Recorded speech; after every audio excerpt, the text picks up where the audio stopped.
taking it on. Okay, first of all, there are no favelas in Haiti. That's Brazil. I heard that you got a girl pregnant down there. Hello. So, let me apologize. It's been quite a while, and we needed some updates. I've had a lot of questions come in since I've done a few different videos.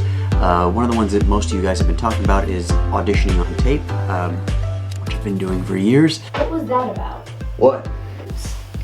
Your old man tells me you've thrown in the towel. Sorry, I'm just getting caught up in the particulars here. But seeing as the web is rocky territory, is jumping back into browsers? I don't have to marry the girl to enjoy her company. You're a ways away from New York, Lieutenant. All we're asking is that you put the game controls in the manual. It must be Harley. Brad Mercer. Oh, just due to your hand, you stick in a hornet's nest? But that video got a lot of interesting play and a lot of questions. And now with COVID, most of us as actors are taping from home and doing that kind of stuff. You'll be doing your auditions from home, even live via the computers. So let me give you a few quick updates. One, people asked about backgrounds. I actually have a gray wall that I have in my office, and that's what I usually shoot on. You can go to Amazon. I'll put some links down below for some just drop cloths that'll put on you can put in the background. That helps a lot. A lot of people use the bright blue. Personally, not a big fan of the bright blue. It's just not very contrasting to what we want, versus like a gray that can kind of go up or down depending on if you want to put a little light on it or no light, darker gray, lighter gray. For me, depending on if I'm shooting something 22-minute comedy, I might want to have this big wide shot and a little brighter poppy color. Blue's fine for that. But if I'm doing something more drama based or HBO or something that's going to be shot in this little headshot type of area, a little close up there, for that I may not want it as bright, and I may not want the background being bright blue and poppy, because it just doesn't give a feel for the tone of what the show or movie may be about. Speaking of, if you guys have some time and would like to go watch The Hunt, Martin is single-handedly taking it on. Okay, first of all, there are no favelas in Haiti. That's Brazil. Well, I heard that you got a girl pregnant down there. that was the last film I had come out in theaters, whatever theaters are consistent of at this moment. And then In Trip, What did I just say? which has come out on DVD at Best Buy and Walmart, and you can also find In Trip on Amazon Prime and Tubi TV and a lot of other places. Anyway, back to this. I shoot on a Sony A7. I would recommend not buying this camera. It is a badass camera, but it shoots in 4K. It's probably way more expensive than you really need. I would look at something in the Canon, any of the T somethings. Majority of the ones would have T4, 5, 6, T6i. Any of the ones with the I after, it's going to give you the little screen that will rotate and flip around, so that if you're taping yourself, you can look at the screen and make sure you're in where you need to be. With Sony, if you find any of the Sony cameras, you can also do something of this nature, where you can actually connect your phone and make sure that you're in frame and where you need to be as well. When I recommend the Sony, I also recommend the Movo directional mic. It's a great little mic, and it usually, you can hear the audio, what's coming off of it right now. Now granted, I have it with a Sony camera that has pretty good audio already. The T3s all have pretty decent audio. Maybe the recommendation then would be maybe a lapel mic, something you can hide and just kind of clip onto your shirt. If you have a long enough wire, you can connect it to your camera and maybe connect a separate extension cord that runs a little bit longer so you have more room. Or you can do this, you know, just connect it to your phone and connect the audio later. Not as easy to do versus having something that's connected to video already, so you don't have to worry about separating and syncing sound and all those extra things. I would usually say the easiest way to edit some of this stuff is just go to iMovie. There's some great settings in iMovie that will help your audio get more clean, more crisp. It'll also take out some of the background noises if you have things going on. We don't all have a perfect studio to shoot in. Something else you can think about, I'll put these down here in the comments or in the little section there as well.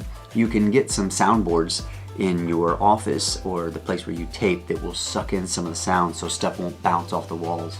If you ever notice when you're in a bathroom it's like rah, rah, echoey, that's because there's nothing sucking in the sound, or sucking in is probably a horrible term to use for it. Anyway, it will absorb the sound, so it won't bounce off of so many walls. So if you're doing your own YouTube videos, if you're doing your auditions, you want something that's going to absorb the sound pretty close. I have a large carpet in my office. The floor is not carpet, but I have a carpet underneath where I stand that also helps kind of condense some of the sound so you don't have all the echoey, noisy things. I know you guys had some other questions. One was about some of the lighting. I will link a new lighting system down below. Some other options is you can just find 5,000 watt lumen or 5,000 lumen bulbs. They're the bright white blue, like outside light, which we call daylight. And you can use those for some of your outlets in the house if you don't have really a setup to do them. They also have the lantern balls that you can grab. They're just white squishable lantern balls, and you can put one of the 5,000 lumens in there, and that'll do just as well.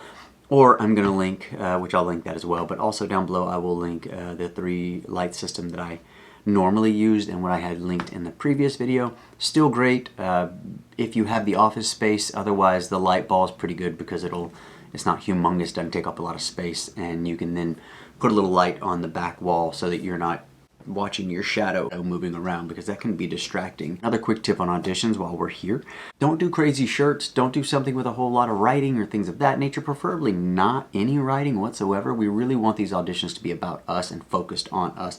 This is about where we're usually going to film, head to chest, predominantly for most films and most TV. Some casting directors will usually specify if they want something bigger. I will go a little bit wider sometimes if it's a 22-minute comedy or just needs some more physicality in the room. I hope you like pain. Eddie! Eddie! Eddie! Eddie! You okay? Oh, I'm good. I'm good.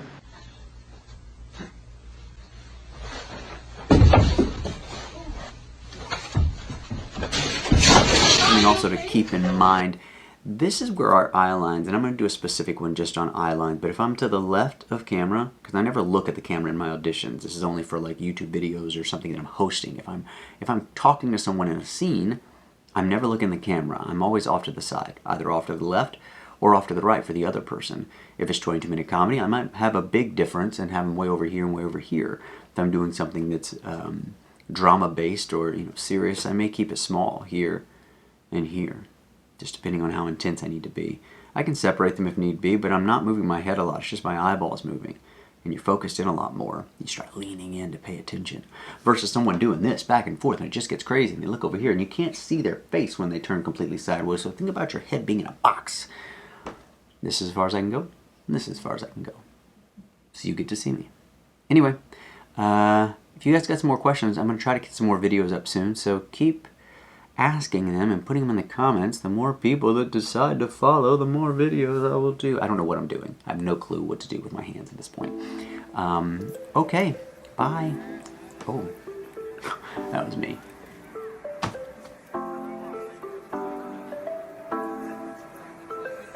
I was at a funeral, see, and a friend started explaining the Gabo system. And it was like, it was like a religious revelation.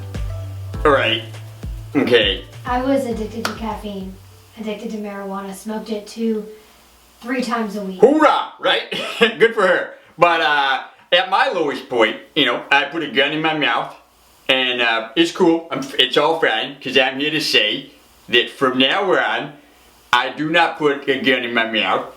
I put the words of Obi Gabo in my mouth.